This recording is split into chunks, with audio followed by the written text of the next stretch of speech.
I'm Judy Shaw for NYSE Floor Talk.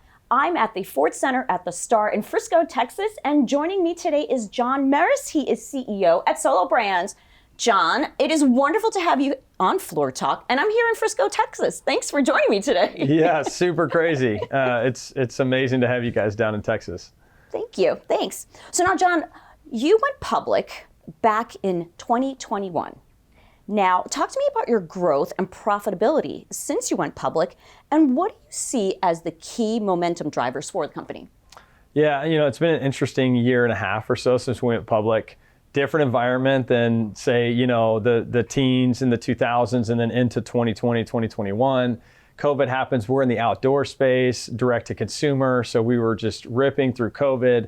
And then 2022 hits, right? And stimulus money dries up, and it was a different environment last year. We have remained immensely focused on profitability and cash generation. So, there was this environment for a while, it seems like in the teens, where it was growth at all costs. A lot of companies were having a hard time growing and driving profits. Fortunately for us, that's always been our focus. So even in the last year and a half since we went public, we continue to be focused on it. And it's really been driven by two key things. The first one being that we're immensely and dedicatedly focused on customer experience. We want our customers to know that we care about their experiences with our products, with our brand, with customer service.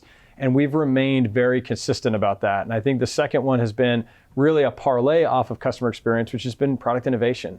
Our customers are telling us what they want. They're telling us what products they love, which ones they wish that we had that we don't yet. And we've been innovating around those customer ideas to deliver a better experience. And that ultimately has led to really strong growth and really strong profitability. So talk to me more about how you're approaching innovation, and are there any new products that customers can expect in 2023? Yeah, for sure. So we haven't disclosed some of that innovation, but we're excited about what's to come. We did do some innovation in Q1, so I can talk about that. And I'll just also maybe revisit a little bit of 2022 because it was a big year for us. So last year we launched our heat deflector, which basically disperses heat away from the fire pits so that you get more heat in the wintertime. That was a big hit for us last year. And then we followed that up with the pie pizza oven. That's been a really hot ticket for our customers. This is allowing you to take and do like a brick oven type backyard pizza experience with your friends and family and cook pizzas in 2 minutes or less. Tastes amazing. It's the best pizza that you'll have at home. And then we came into the fall and we launched our tabletop Mesa fire pit. That's been a hot seller for us as well. So this allows customers that maybe are in more urban areas that don't have as large of backyard spaces, that haven't been able to participate with the larger fire pits, to now become customers and participate with us.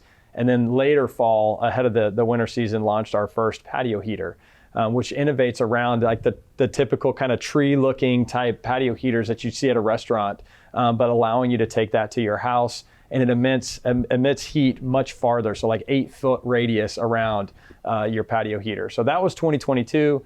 This year, at the beginning of the year, we took our tabletop fire pit and made it just slightly larger so that you can have a larger fire, but that's still safe for the top of a picnic table or an outdoor table, smaller spaces. And that's been really exciting. In these next couple of quarters, you're going to start seeing more innovation from us, which we're pretty excited about. Ooh, I can't wait. Yeah. You'll have to come back and For talk sure. more about that. Most definitely. So now you're a digitally native brand that's D2C at its core, and yet you have made significant stride with retailers. So talk to me about brick and mortar. How does that play into your overall growth strategy?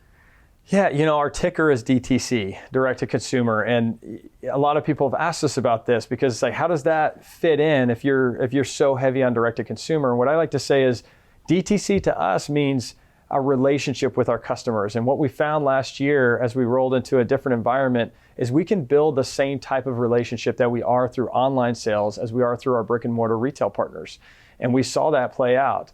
I think another big unlock for us is realizing that there are a lot of customers that just weren't finding us online that can find us in store. So it's this amazing balance that we found.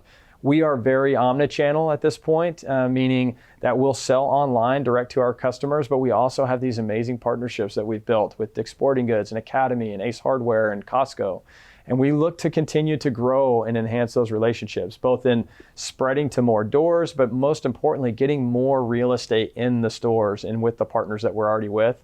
And what we found is it's been an incredible balance. Again, back to customer experience, We want to be where our customers can find us, where they can shop for us, and what's most convenient for them so we can give them time back. And we're finding that retail partnerships and brick and mortar is a great balance to our D2C strategy. All right, now, John, you focus a lot on long-term vision and your playbook. Tell me about that. So we have this, like the trifecta, I call it, which is growth, profitability, and free cash flow. We're very focused on that. Just those metrics have to be right for the rest of our business to be healthy. And if we do that, then we can invest into the customer. We can invest into innovation. We can invest into geographic expansion. So we remain committed to delivering growth. In this environment, a healthy growth with profitability, with free cash flow is a differentiator. There aren't a lot of brands that we're seeing that are doing that are at our stage. And we like the metrics coming through that then allow us to do the things that we've been talking about. So a lot of new products you'll see coming through. You'll see us expanding into retail and investing more into those retail partnerships. And then you'll see geographic expansion happening. Last year, we launched Australia. The year before that, we launched Europe and Canada. So these are very important things to us. We want to be able to be a global business and continue to drive customer awareness around the world. And we've been able to invest in that. All right, well, John, wonderful to talk with you here at the Ford Center. And do you happen to have a Solo stove with you? It's a little chilly here in the studio. I could use a little heat. We should have put one right up here in front. But we actually are really excited. We've just forged a partnership with the Cowboys. So the next time you're here, you'll start seeing Solo stove products around the facility and even potentially in pregame warm-ups. So we'll see. Right. Something to look forward to. For sure. Wonderful to talk with you. Thanks for joining me on Floor Talk. Thanks, Judy.